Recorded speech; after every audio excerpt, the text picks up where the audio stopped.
From the macabre minds of Laughing Devil Production comes another story from the Nightshade Diary. You know what that means. Check under the bed and make sure no one or nothing is there. Is the closet door securely shut? Then leave your disbelief behind, amp up your imagination, and hang on tight for another ride into terror and mystery. And like all good horror stories, just imagine it's a dark and stormy night. And remember, screaming like a little girl is permitted.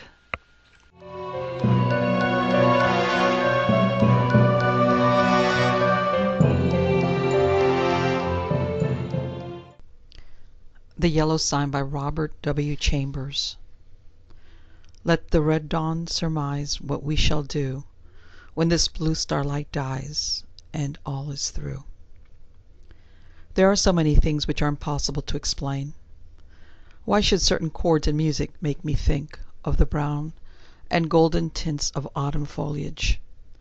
Why should the Mass of St. Cecile send my thoughts wandering among caverns whose walls blaze with ragged masses of virgin silver? What was it in the roar and turmoil of Broadway at 6 o'clock that flashed before my eyes the picture of a still Breton forest, where sunlight filtered through spring foliage, and Sylvia bent, half curiously, half tenderly, over a small green lizard, murmuring, "To think that this also is a little ward of God." When I first saw the watchman, his back was towards me. I looked at him indifferently until he went into the church. I paid no more attention to him than I had to any other man who lounged through Washington Square that morning, and when I shut my window and turned back into my studio, I had forgotten him. Late in the afternoon, the day being warm, I raised the window again and leaned out to get a sniff of air. A man was standing in the courtyard of the church, and I noticed him again with as little interest as I had that morning. I looked across the square to where the fountain was playing, and then, with my mind filled with vague impressions of trees, asphalt drives, and the moving groups of nursemaids and holiday makers, I started to walk back to my easel. As I turned, my listless glance included the man below in the churchyard.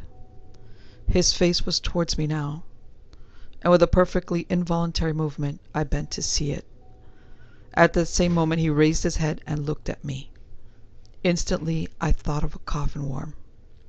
Whatever it was about the man that repelled me, I did not know, but the impression of the plump white grave worm was so intense and nauseating that I must have shown it in my expression, for he turned his puffy face away with a movement which made me think of a disturbed grub in a chestnut. I went back to my easel and motioned the model to resume her pose. After working a while, I was satisfied that I was spoiling what I had done as rapidly as possible, and I took up a palette knife and scraped the color out again.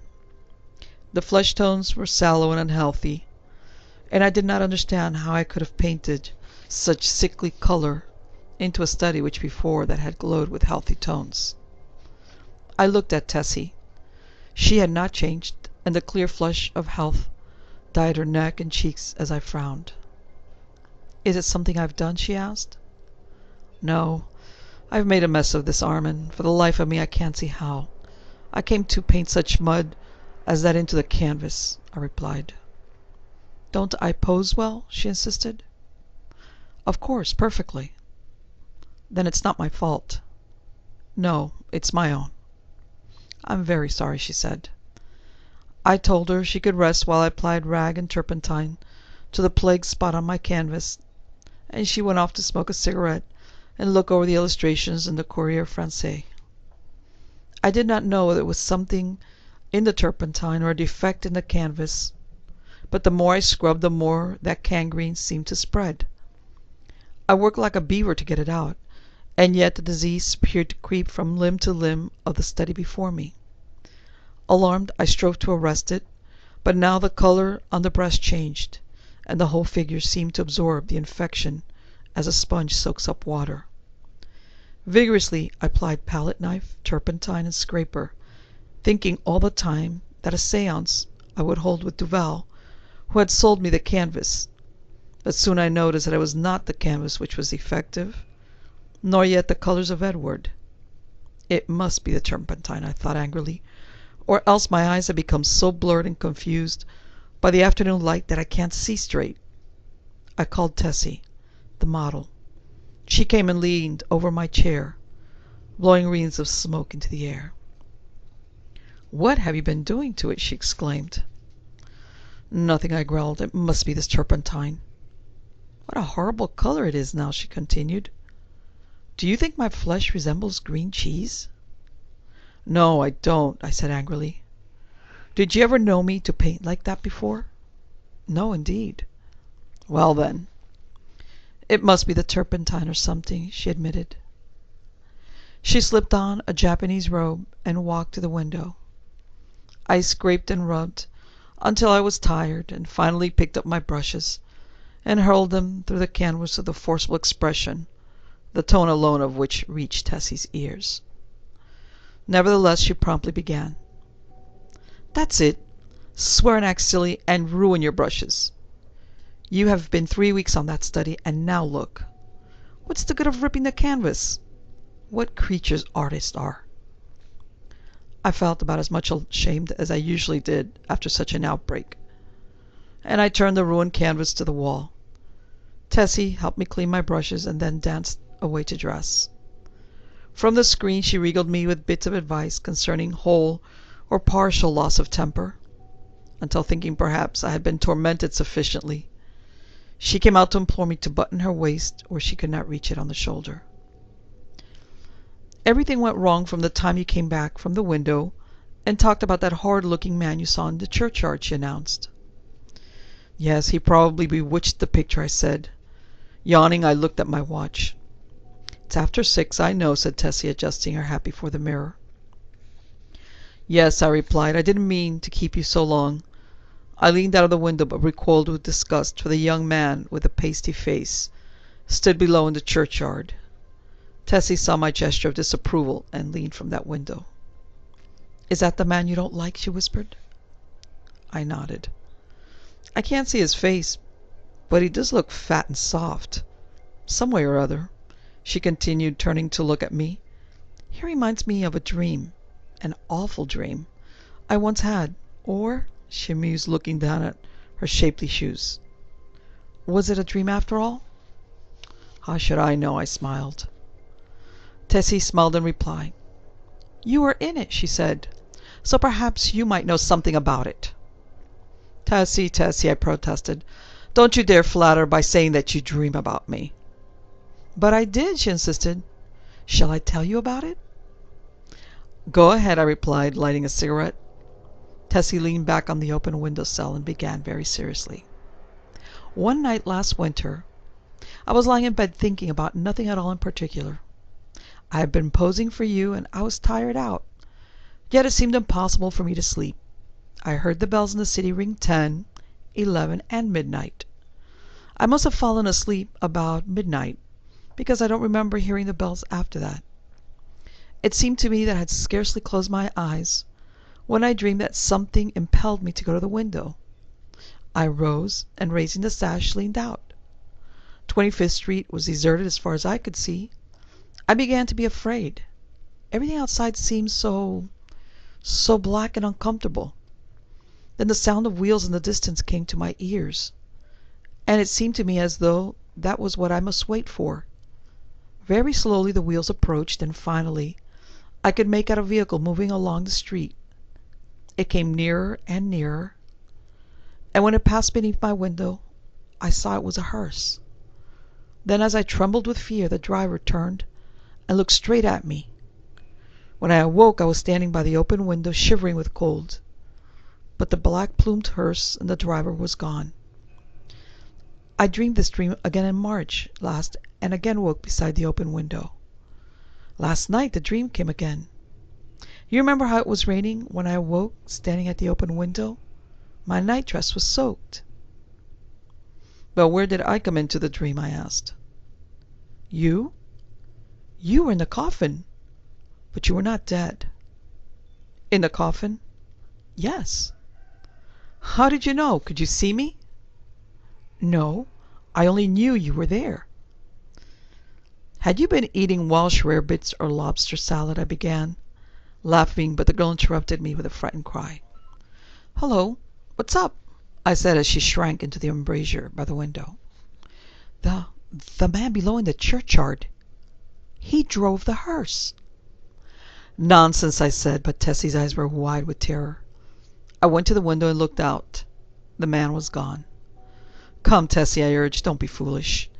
You have posed too long. You're nervous." "Do you think I could forget that face?" she murmured.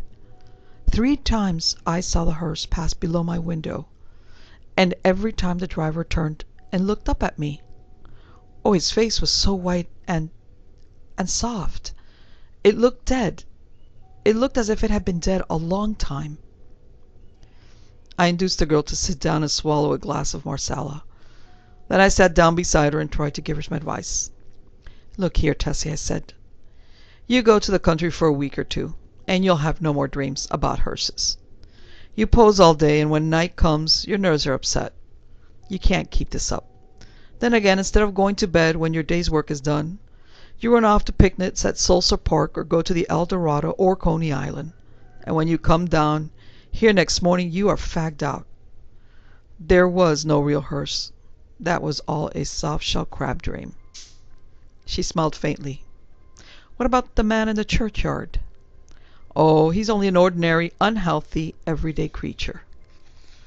As true as my name is Tessie Reardon, I swear to you, Mr. Scott, that the face of the man below in the churchyard is the face of the man who drove the hearse."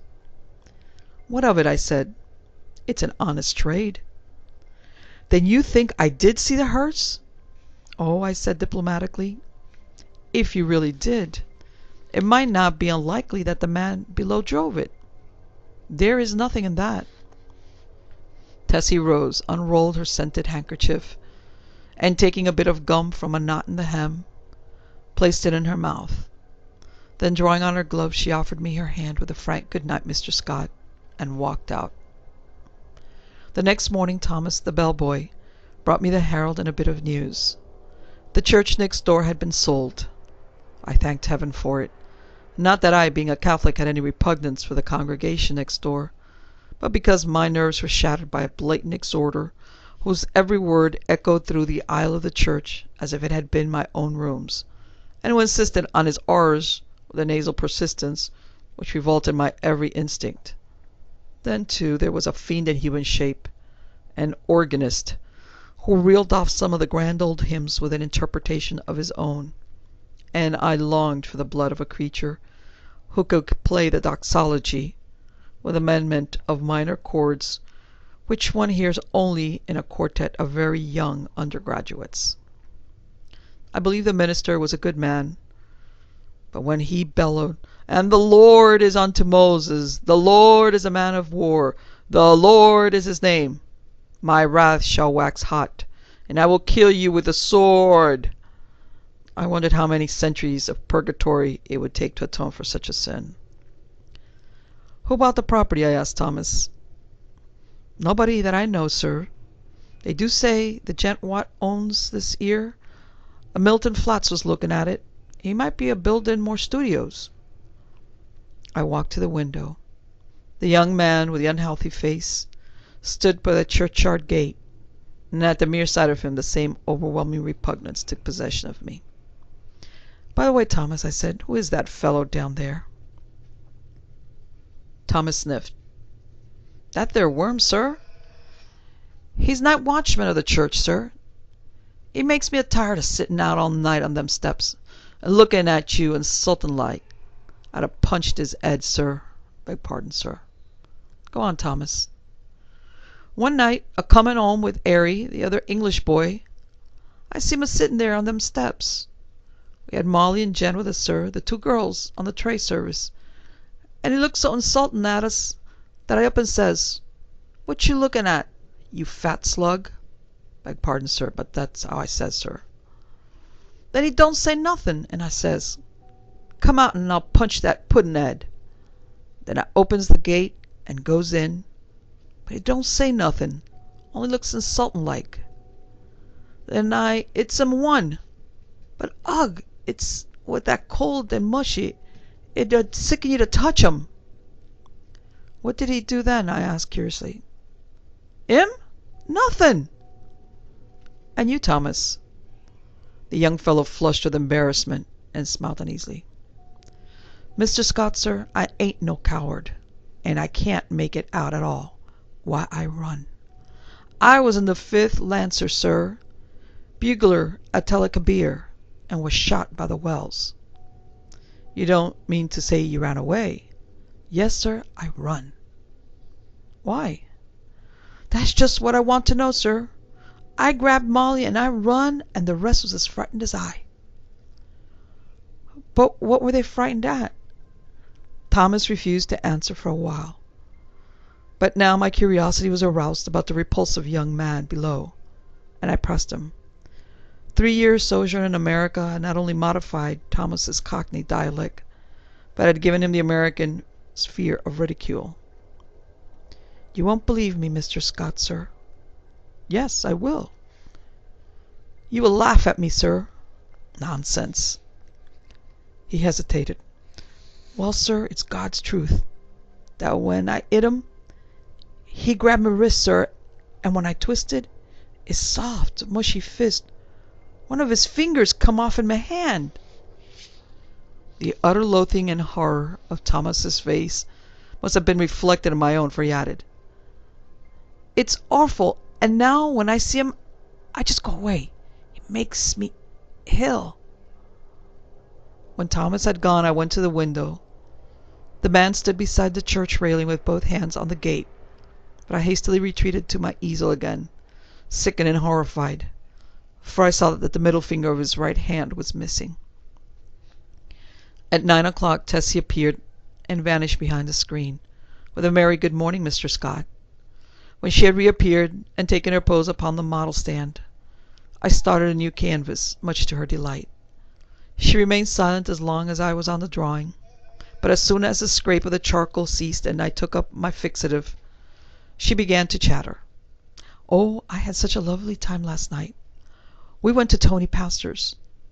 Who are we? I demanded.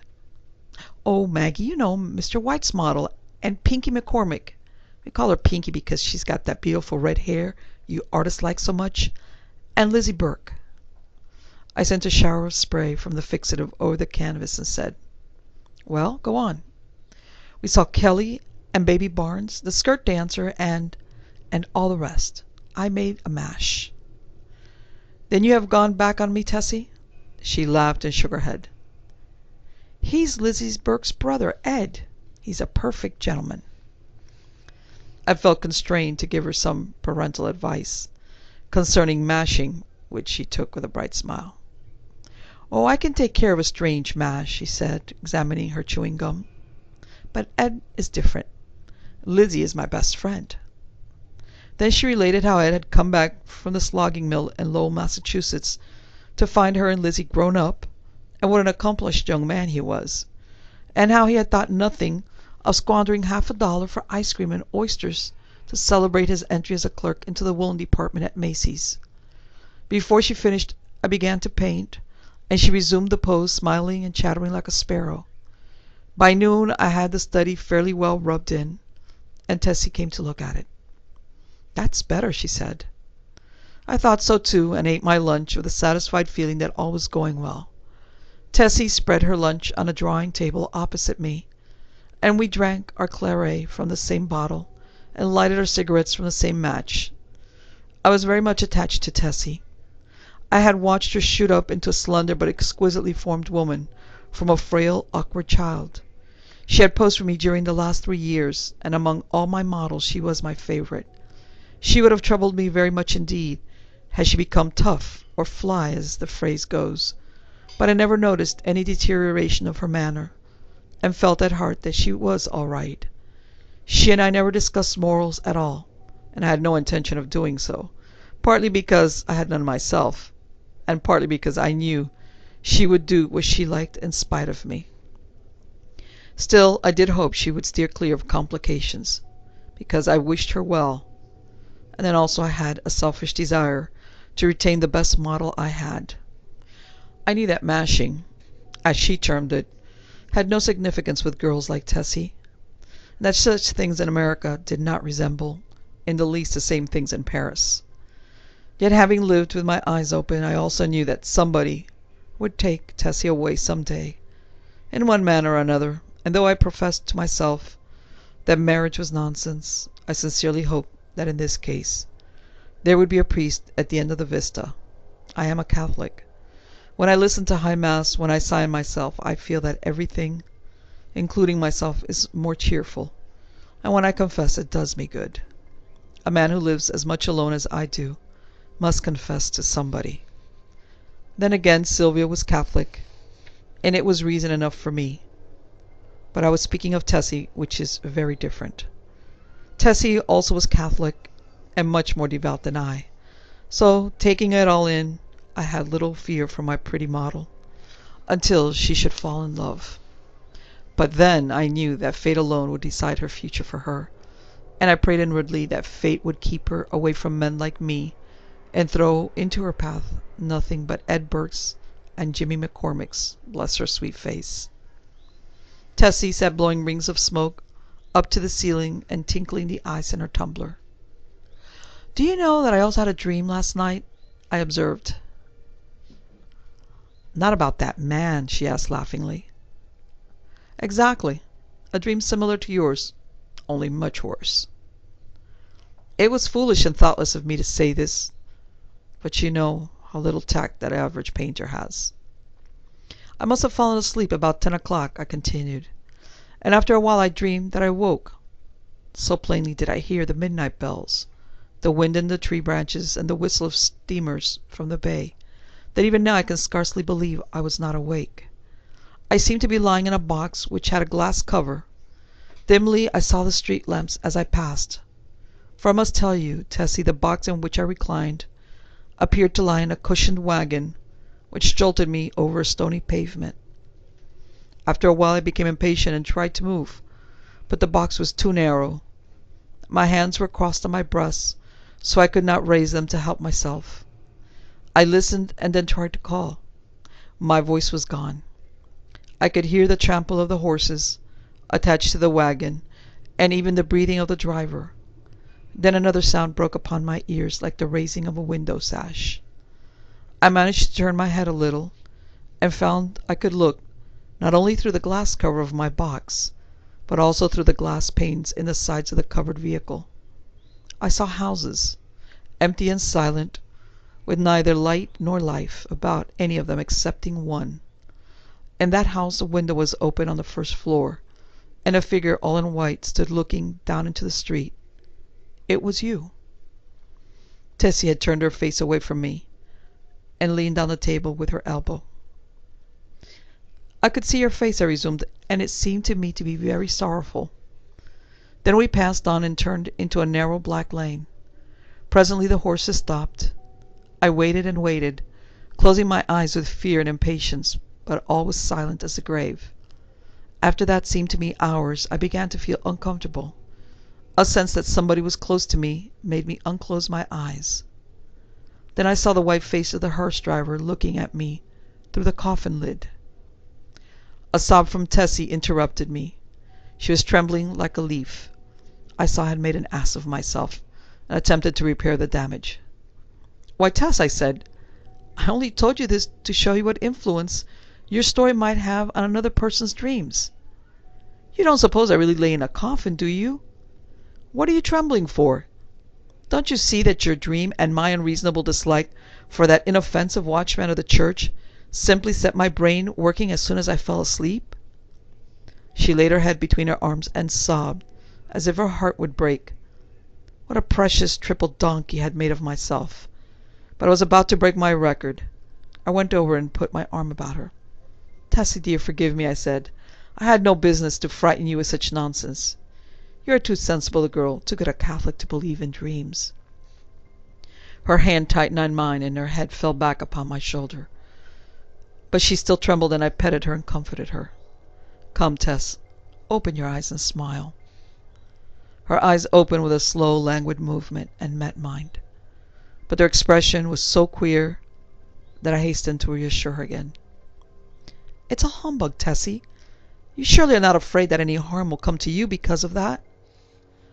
"No," she said, but her scarlet lips quivered. "Then what's the matter? Are you afraid?"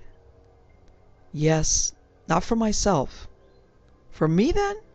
I demanded gaily. "For you," she murmured in a voice almost inaudible. I care for you."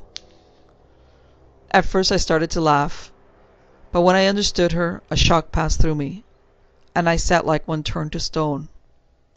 This was the crowning bit of idiocy I had committed. During the moment which elapsed between her reply and my answer, I thought of 1,000 responses to that innocent confession. I could pass it by with a laugh. I could misunderstand her and reassure her as to my health. I could simply point out that it was impossible she could love me. But my reply was quicker than my thoughts, and I might think and think now when it was too late, for I had kissed her on the mouth. That evening I took my usual walk in Washington Park, pondering over the occurrences of the day. I was thoroughly committed. There was no back out now, and I stared the future straight in the face. I was not good, not even scrupulous, but I had no idea of deceiving either myself or Tessie. The one passion of my life lay buried in the sunlit forests of Brittany. Was it buried forever? Hope cried no. For 3 years I have been listening to the voice of hope, and for 3 years I had waited for a footstep on my threshold. Had Sylvia forgotten? No, cried hope. I said that I was not good. That is true, but still I was not exactly a comic opera villain. I had led an easygoing, reckless life, taking what invited me of pleasure, deploring and sometimes bitterly regretting consequences. In one thing alone, except my painting, was I serious, and that was something which lay hidden, if not lost, in the Breton forests. It was too late now for me to regret what had occurred during the day. Whatever it had been, pity, a sudden tenderness for sorrow, or the more brutal instinct of gratified vanity, it was all the same now, and unless I wished to bruise an innocent heart, my path lay marked before me. The fire and strength, the depth of passion, of a love which I had never even suspected, with all my imagined experience in the world, left me no alternative but to respond, or send her away. Whether because I am so cowardly about giving pain to others, or whether it was that I have little of the gloomy Puritan in me, I do not know, but I shrank from disclaiming responsibility for that thoughtless kiss, and in fact had no time to do so before the gates of her heart opened and the flood poured forth. Others who habitually do their duty and find a sullen satisfaction in making themselves and everybody else unhappy might have withstood it. I did not. I dared not. After the storm had abated, I did tell her that she might better have loved Ed Burke and worn a plain gold ring, but she would not hear of it. I thought perhaps that as long as she had decided to love somebody she could not marry, it had better be me. I at least could treat her with an intelligent affection, and whenever she became tired of her infatuation, she could go none the worse for it, for I was decided on that point, although I knew how hard it would be. I remembered the usual termination of platonic liaisons, and thought how disgusted I had been whenever I heard of one. I knew I was undertaking a great deal for so unscrupulous a man as I was, and I dreaded the future, but never for one moment did I doubt that she was safe with me. Had it been anybody but Tessie, I should not have bothered my head about scruples, for it did not occur to me to sacrifice Tessie as I would have sacrificed a woman of the world. I looked the future squarely in the face, and saw the several probable endings to the affair. She would either tire of the whole thing, or become so unhappy that I should have either to marry her or go away. If I married her, we would be unhappy, I with a wife unsuited to me, and she with a husband unsuitable for any woman, for my past life could scarcely entitle me to marry. If I went away, she might fall ill, recover, and marry some Eddie Burke, or She might recklessly or deliberately go and do something foolish. On the other hand, if she tired of me, then her whole life would be before her with beautiful vistas of Eddie Burkes and marriage rings and twins and Harlem Flats and heaven knows what. As I strolled along through the trees by the Washington Arch, I decided that she should find a substantial friend in me anyway, and the future could take care of itself. Then I went into the house and put on my evening dress, for the little, faintly perfumed note on my dresser said, "Have a cab at the stage door at 11," and the note was signed Edith Carmichael, Metropolitan Theatre. I took supper that night, or rather, we took supper, Miss Carmichael and I, at Solari's, and the dawn was just beginning to gild the cross on the Memorial Church as I entered Washington Square after leaving Edith at the Brunswick. There was not a soul in the park as I had passed among the trees and took the walk which leads from the Garibaldi statue to the Hamilton apartment house. But as I passed the churchyard, I saw figures sitting on the stone steps. In spite of myself, a chill crept over me at the sight of the white puffy face, and I hastened to pass. Then he said something which might have been addressed to me, or might merely have been a mutter to himself, but a sudden furious anger flamed up within me that such a creature should address me. For an instant I felt like wheeling about and smashing my stick over his head, but I walked on, and entering the Hamilton, went to my apartment. For some time I tossed about the bed, trying to get the sound of his voice out of my ears, but could not. It filled my head, that muttering sound, like thick oily smoke from a fat-rendering vat, or an odour of noisome decay. And as I lay there and tossed about, the voice in my ear seemed more distinct, and I began to understand the words he had muttered. They came to me slowly, as if I had forgotten them, and at last I could make some sense out of the sounds. It was this: "Have you found the yellow sign? Have you found the yellow sign? Have you found the yellow sign?" I was furious. What did he mean by that? Then with a curse upon him and his, I rolled over and went to sleep. But when I awoke later, I looked pale and haggard, for I had dreamed the dream of the night before, and it troubled me more than I cared to think. I dressed and went down into my studio. Tessie sat by the window, but as I came in, she arose and put both arms around my neck for an innocent kiss. She looked so sweet and dainty that I kissed her again and then sat down before the easel. "Hello, where's the study I began yesterday?" I asked. Tessie looked conscious, but did not answer. I began to hunt among the piles of canvases, saying, "Hurry up, Tess, and get ready. We must take advantage of the morning light." When at last I gave up the search among the other canvases and turned to look around the room for the missing study, I noticed Tessie standing by the screen with her clothes still on. "What's the matter?" I asked. "Don't you feel well?" "Yes." "Then hurry. Do you want me to pose as have always posed?" Then I understood. Here was a new complication. I had lost, of course, the best nude model I had ever seen. I looked at Tessie. Her face was scarlet. Alas, alas! We had eaten of the tree of knowledge, and Eden and native innocence were dreams of the past. I mean, for her. I suppose she noticed the disappointment on my face, for she said, "I will pose if you wish. The study is behind the screen here where I put it." "No," I said, "we will begin something new." And I went into my wardrobe and picked out a Moorish costume, which fairly blazed with tinsel. It was a genuine costume, and Tessie retired to the screen with it enchanted. When she came forth again, I was astonished. Her long black hair was bound above her forehead with a circlet of turquoise, and the ends curled about her glittering girdle. Her feet were encased in the embroidered pointed slippers, and the skirt of her costume, curiously wrought with arabesques in silver, fell to her ankles. The deep metallic blue vest, embroidered with silver, and the short Mauresque jacket, spangled and sewn with turquoises, became her wonderfully. She came up to me and held up her face, smiling. I slipped my hand into my pocket, and drawing out a gold chain with a cross attached, dropped it over her head. "It's yours, Tessie." "Mine?" she faltered. "Yours. Now go and pose." Then with a radiant smile she ran behind the screen, and presently reappeared with a little box on which was written my name. "I intended to give it to you when I went home tonight," she said, "but I can't wait now." I opened the box.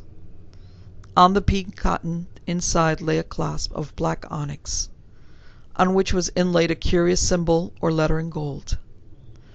It was neither Arabic nor Chinese, nor, as I found afterwards, did it belong to any human script.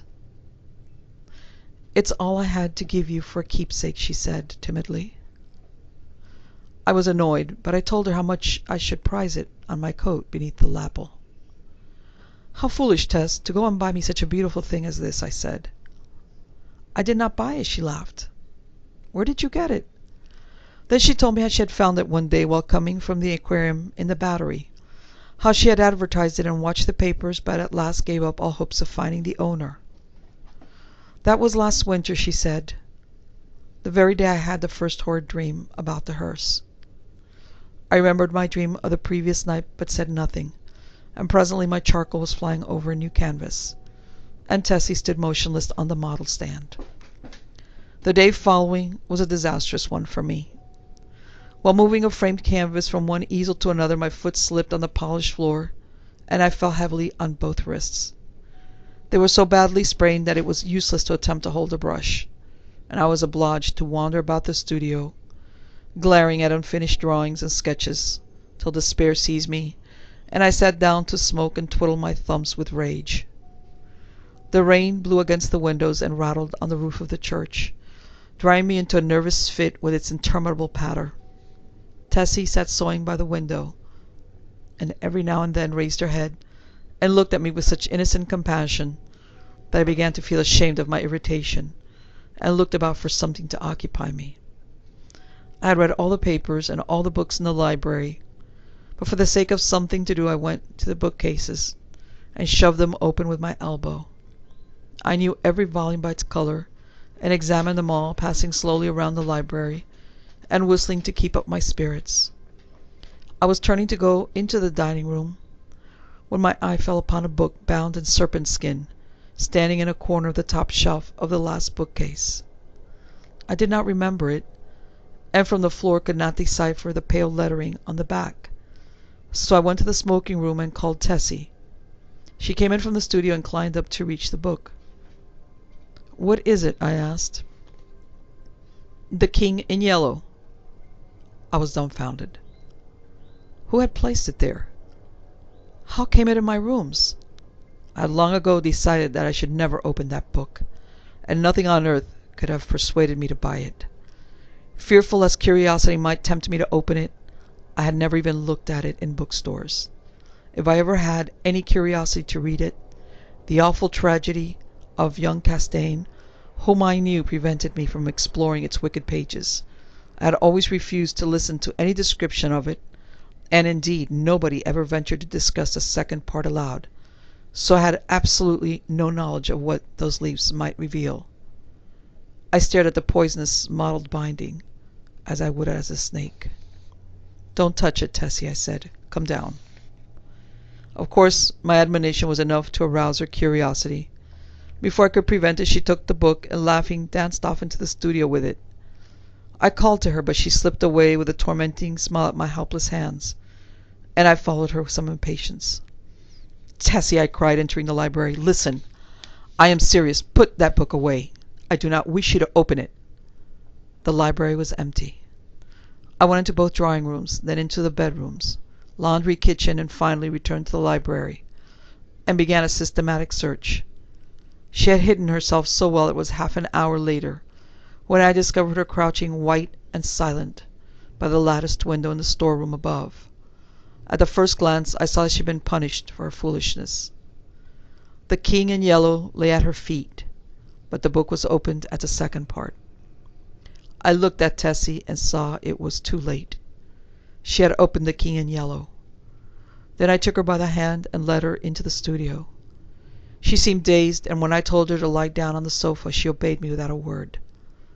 After a while she closed her eyes, and her breathing became regular and deep, but I could not determine whether or not she slept. For a long while I sat silently beside her, but she neither stirred nor spoke, and at last I rose, and entering the unused storeroom, took the book in my least injured hand.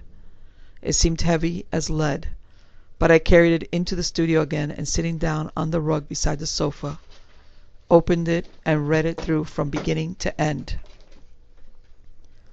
Then, faint with the excess of my emotions, I dropped the volume, and leaned wearily back against the sofa. Tessie opened her eyes and looked at me. We had been speaking for some time on a dull, monotonous strain before I realized that we were discussing the King in Yellow. Oh, the sin of writing such words! Words which are clear as crystal, limpid and musical as bubbling springs. Words which sparkle and glow like the poisoned diamonds of the Medicis. Oh, the wickedness, the hopeless damnation of a soul who could fascinate and paralyze human creatures with such words. Words understood by the ignorant and wise alike. Words which are more precious than jewels, more soothing than music, more awful than death. We talked on, unmindful of the gathering shadows, and she was begging me to throw away the clasp of black onyx, quaintly inlaid with what we now knew to be the yellow sign. I never shall know why I refused, even though at this hour, here in my bedroom, as I write this confession, I should be glad to know what it was that prevented me from tearing the yellow sign from my breast and casting it into the fire. I'm sure I wished to do so, and yet Tessie pleaded with me in vain. Night fell, and the hours dragged on, but still we murmured to each other of the king and the pallid mask, and midnight sounded from the misty spires in the fog-wrapped city. We spoke of Hastur and of Casilda, while outside the fog rolled against the blank window panes, as the clouds waves rolled and break on the shores of Hali. The house was very silent now, and not a sound came up from the misty streets. Tessie lay among the cushions, her face a grey blot in the gloom, but her hands were clasped in mine, and I knew that she knew and read my thoughts as I read hers, for we had understood the mysteries of the Hades, and the phantom of truth was laid. Then, as we answered each other swiftly, silently, thought on thought, the shadows stirred in the gloom about us, and far in the distant streets we heard a sound. Nearer and nearer it came, the dull crunching of wheels, nearer and yet nearer, and now outside, before the door. It ceased, and I dragged myself to the window, and saw a black-plumed hearse. The gate below opened and shut, and I crept, shaking, to my door and bolted it. But I knew no bolts, no locks, could keep that creature out who was coming for the yellow sign. And now I heard him moving very softly along the hall. Now he was at the door, and the bolts rotted at his touch. Now he had entered. With eyes starting from my head, I peered into the darkness. But when he came into the room, I did not see him.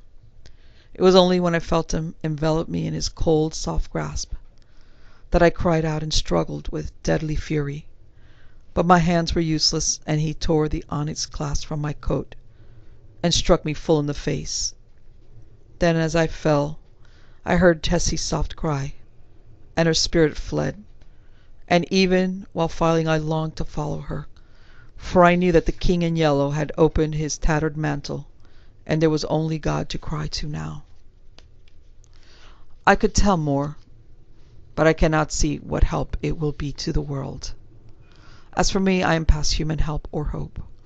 As I lie here writing, careless even whether or not I die before I finish, I can see the doctor gathering up his powders and feels with a vague gesture to the good priest beside me, which I understand.